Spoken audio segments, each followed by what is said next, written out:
O sol brilou en Vilagarcía, pero hoxe puido ser un dos días do ano nos que caeron máis litros de auga por metro cadrado. Milleiros de persoas saíron ás rúas da cidade para reclamar a súa particular chuvia. Sempre un orgullo, todos os anos o día de San Roque é unha auténtica gozada. Os vilagarciáns o disfrutamos como algo moi noso, que a xente de fora ven a pasalo moi ben. Yo hablo española, soy canadiense, pero aquí a hacer la fiesta.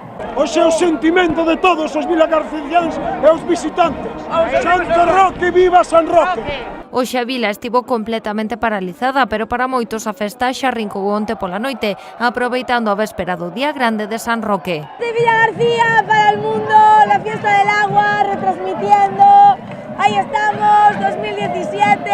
¡Oh, meu santo! Hai que vir de etiqueta! Isto San Roque nunca debía de morrer, sempre debía de ser estar en pé. Xa no mediodía a comitiva avanzou ata San Roque e tras a intervención do pregoeiro desatouse o verdadeiro chaparrón, coa auga chegando tanto desde os balcóns como do propio chan. Preparado, ayer fixen o despliegue, quitei o riego da finca para vir a bollar a toda a xente. Neopreno, botas de nieve por si acaso que sabemos lo que... Foca abajo.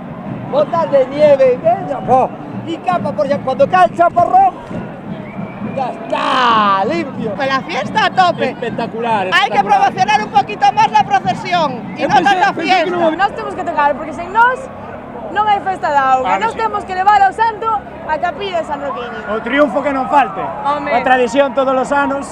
Un ano máis a festa da auga demostrou que é unha das raíñas do verán arousán.